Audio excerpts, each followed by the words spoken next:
you saying, people? It's myself, Mara. Welcome back to another video on my channel where we talk about trainers, life, and everything in between. Before we do get into the video, I do have two requests. My first request is that you like and share this video and subscribe to the channel. That way I can meet more people within the sneaker community, share tips, discuss ideas for some of the releases that will be coming later on this year. My second request is that you let me know down in the comments, what are your current thoughts and feelings regarding the sneaker community in general? One thing that I seem to have noticed of recent is just the increase of negative comments below some of the raffles that are being posted advertising some of the shoes that will be coming shortly.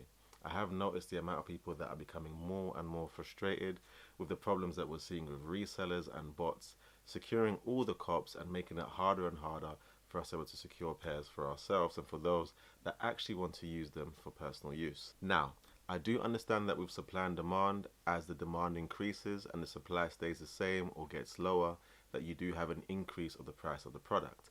However, I just wonder at times, at what price point are we going to get to before people start to become disinterested in buying the product?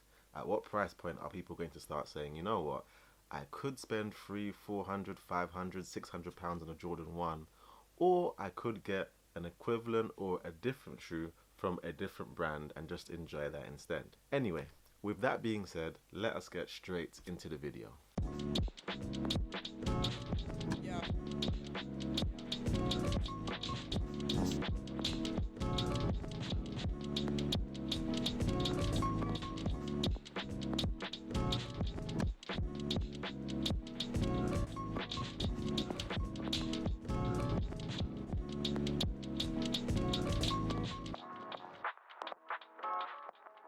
So, the shoes that we're going to be talking about today are these. The Nike Air Jordan 4 in the Sashiko colorway. So, I'm actually very happy that I've finally managed to get a pair of the Jordan 4 Sashikos, as it has been a pair that I've wanted for quite a while.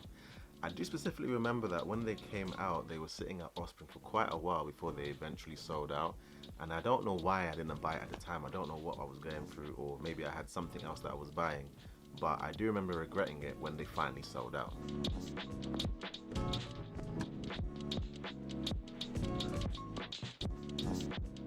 Even though I did want these shoes for quite a while, they were a very unexpected cop. A few days before the stores finally opened in the UK, Offspring actually put out a post saying that customers should not expect any products from their previous raffles. On the off chance, my brother and I were just walking through Oxford Street and we just thought, why don't we go to Offspring and just see what they have? I was after a pair of the Air Force One Crafts in the black and white colorway, as well as the Mantra Orange, and so we had a little look, and lo and behold, they actually had several pairs from their previous raffles.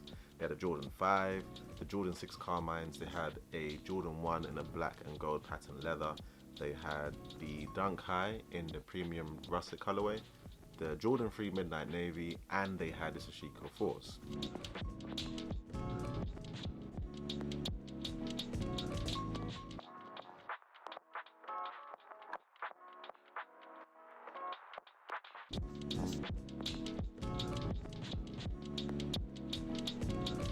They didn't actually have the Sashiko 4s in the size 10 that I normally go for, so I tried it in a size 9.5, which actually proved to be a blessing because the 9.5s fit a lot better than size 10s. I just feel like they give me a lot more support for my foot, and so I went for those. I didn't go for the russets and they actually sold out a few days later, so I do regret not buying those, but it happens. Let's get straight into the shoe.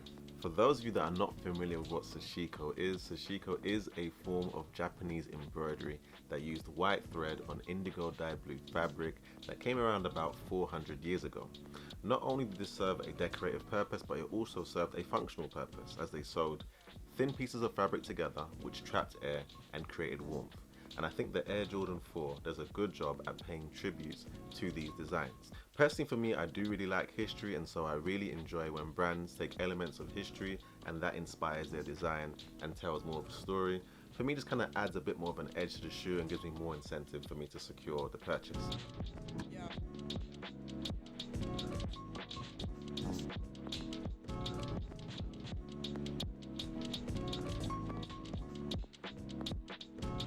The Jordan 4 Sashikos do come in your Jordan 4 box with a large Jumpman and Flight in italics, On the sides we do have this Sashiko Print, and at the bottom we do have the flight, some branding and the address of Nike. On one side where the Sashiko Print is covering the box, we do have the relevant size labeling, we have the model, colorway, and we also have the conversions of the different sizes for the UK, EU and Brazil. Moving into the shoes themselves, starting with the outsole, we see that the outsole is divided into 4 different colors. We do have this red portion, a navy blue portion in the center with a red Jumpman, a white portion, and we also have a translucent front and a translucent back. Moving into the midsole, it is white and we have the exposed air unit, and the back part almost seems like it's a cell, although I do believe it's just a white, but it's because it's a different color that has been painted. We also have this blue section that forms part of the midsole. Above this, the upper is covered in this Sashiko print, and as you can see, both of the shoes are not identical. The cage portion of the Jordan 4 that normally has a plastic material is covered with stitching instead.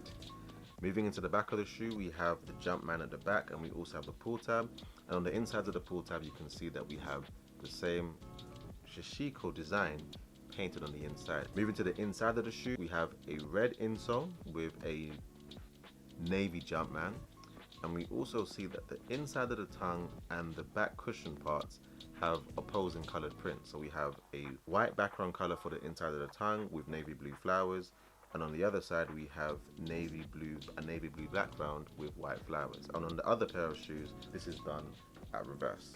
As you can see with my pair of shoes, one came laced with a navy blue and one came laced with a red color, although inside of the box you do get a spare pair of blue laces and a spare pair of white laces.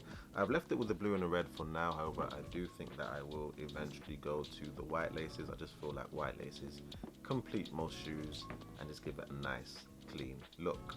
One thing that I did forget to mention is that the entire upper is composed of this canvas / denim material.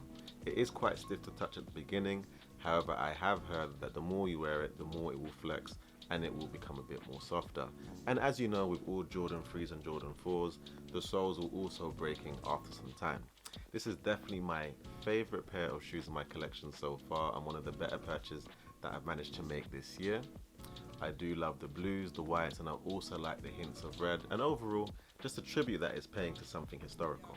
Let me know if you found this video useful. Let me know if you managed to compare up Sashikos for yourself at retail. I'm pretty happy that I managed to get these shoes at retail, although honestly on StockX they're not going for much more, so you wouldn't be paying much more if you decide to purchase it off there. It's myself, Moro. There'll be many more videos to come soon. Peace.